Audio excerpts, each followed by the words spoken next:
motion be agreed to, and I call the honourable member for Gilmore. Thank you, Deputy Speaker. Well, there can be no doubt whatsoever that foot and mouth disease is an extremely serious threat to our farming communities. I come from a dairy farming family. My kids still work on the family dairy farm, so it's no surprise that I take this threat seriously, and so do local farmers on the New South Wales South Coast. It takes a lot to really rattle a farmer. They come from strong stock, and they see a lot in their day that makes them tough as nails. But this disease is serious business. Farmer Tim called it a huge threat to Australian cattle industries. Farmer David raised the really important issue of the mental health impacts on local farmers. His words were, and I quote, "The cost will be off the scale," and he asked me to, and I quote, "ensure that the failed Liberal status quo at immigration points didn't continue." Farmer Graham called it an industry-destroying disease. These are just some of the words from so many people contacting me concerned about this. And it's not just farmers at risk, it's butchers, it's everyone in that supply chain, and it could have serious implications for our economy. So what has the Albanese government done to respond? Well, we have rolled out the biggest biosecurity package that Australia has ever seen to stop this industry-destroying disease. We have worked quickly and we have gone hard. The Minister for Agriculture is leading our response on this issue. The government is working with industry leaders. It is working with the experts to make sure we get the response right. The Minister went to Indonesia to ensure collaboration with them and helping them respond. Stemming the spread outside of Australia will be hugely important to keeping our cattle safe. Our $14 million package is working to do this, sharing expertise and providing technical support with Indonesia, Timor-Leste and Papua New Guinea to manage the overseas outbreaks. We've given Indonesia 1 million vaccines to support its vaccination program. At home, we are focusing our resources on the places of highest risk: additional staff at airports, more biosecurity detector dogs, additional training for staff.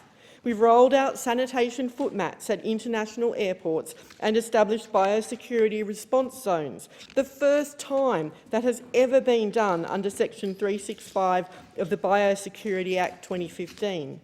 Tightening border security has also seen stronger clearance requirements for all travellers, increased screenings for goods that might pose a risk, and the suspension of import permits for animal products that were of concern. We've tightened screening of mail as well, with all mail incoming from China and Indonesia now being screened for meat products. Every passenger travelling from Indonesia is getting risk profiled. If they are deemed high risk, they will be subject to additional screenings and more intensive checks.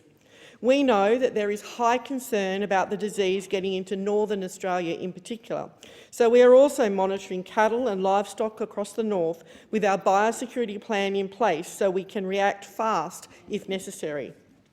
Perhaps one of the most important actions we are taking is to have this conversation with all Australians. I know that all Australians want to do the right thing for our farmers, so we needed to have the conversations with them so that they understand why this is important, what they can do to help and how it makes a difference. We are seeing the fruits of that labour already. Biosecurity officers at our international airports are already reporting improved compliance from travellers, which is wonderful to see. Rates of undeclared risk items and undeclared contaminated footwear were down. I want to thank absolutely everyone who is doing the right thing. It really does make a huge difference, and we are so grateful to you for helping keep this disease at bay.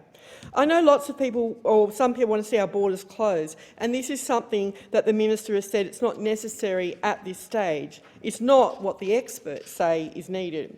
Groups like the National Farmers Federation, Australian Meat Industry Council, Victorian Farmers Federation, Meat and Livestock Australia, AgForce, Australian Livestock Exporters Council and the NT Cattlemen's Association also don't believe it will help either. We will keep working with industry and the experts to get the response right. Right now, Australia remains foot and mouth disease free, and we are working hard every day to keep it that way. I want to thank everyone working on this, across the industry, in our airports, in our mail centres, as well as travellers, importers, everyone who is doing the right thing to protect our crucial agricultural industry. Let's keep it up, keep working together and protect our beloved farmers. I thank the honourable member for Gilmore.